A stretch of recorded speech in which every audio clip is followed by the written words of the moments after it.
Alright, so today we're working on a GMC Terrain. We're going to go ahead and replace the wiper motor. And we're going to have to remove those arms, the wiper arms. So, as you saw, remove the clips that hold the bolts. And you can continue from there. Or you can be like me and just jump all over the place and then decide to remove the cowl.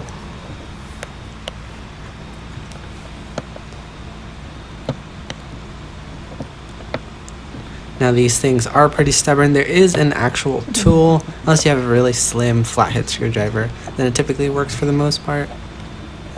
However, even the tool sometimes gives me trouble, and I resort to the flathead screwdriver.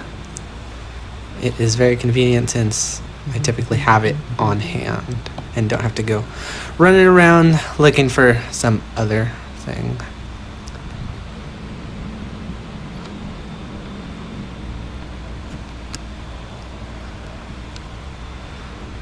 I think out of this whole job, this is the part that takes the longest, getting everything off to get access to the motor. But once you have all those plastic tabs removed, then everything just becomes easier. You're gonna have to move a few things around on the left and right side.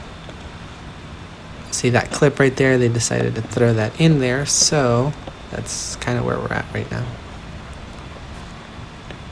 And so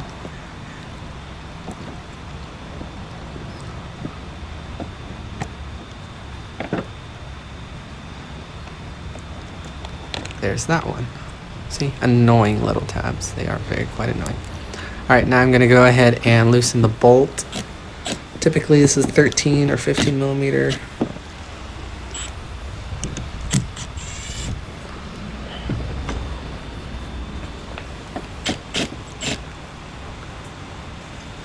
Now once you get these off, try to shake it forward and backward to kind of give it a little bit of a loose budge right there. Then that one is off.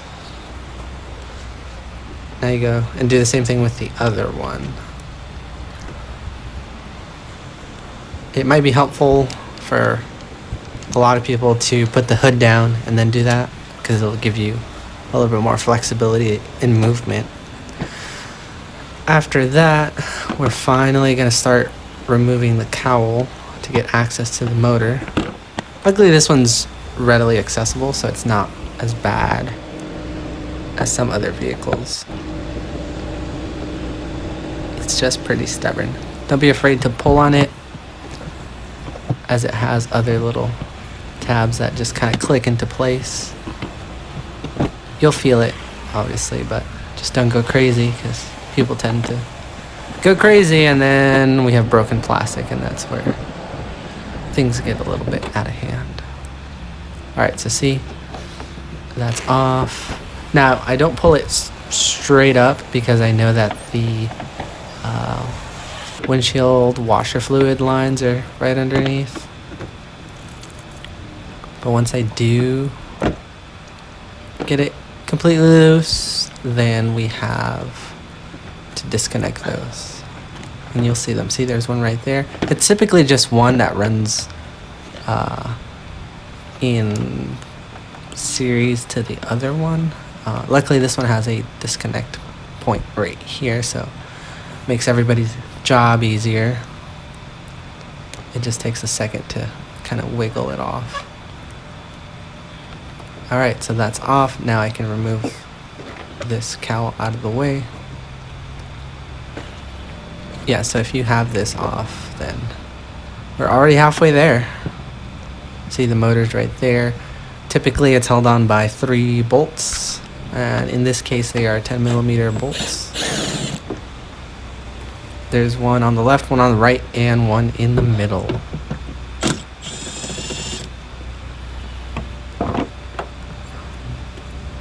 See, left, right, put those right there, and then there's the middle one right there.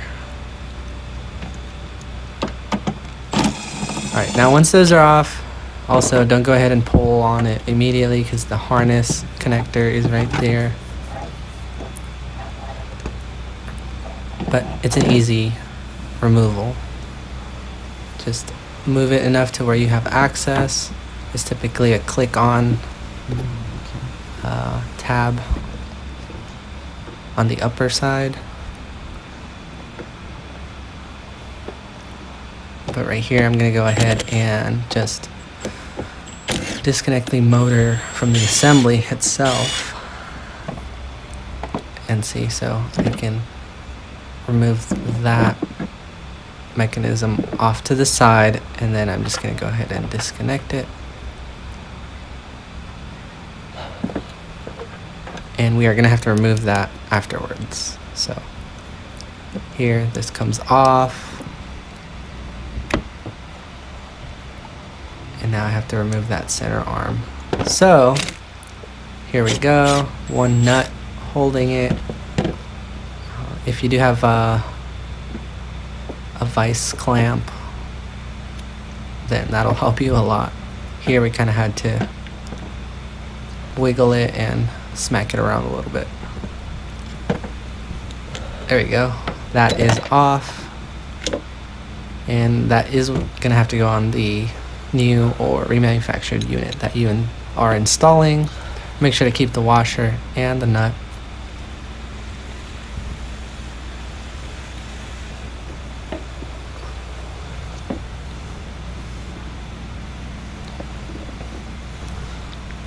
It does have a little flat slot, that way you can't really put it on wrong, and it has grooves as well typically, so I like to call it a dummy proof.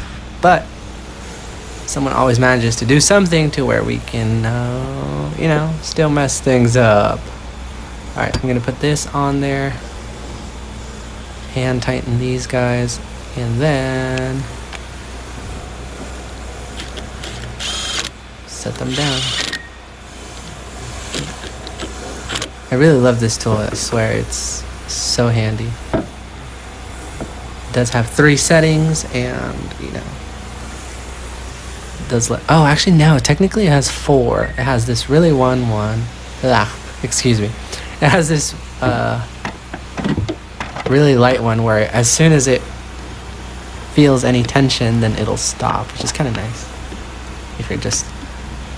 It mimics as if you were hand tightening pretty much, which is kind of nice.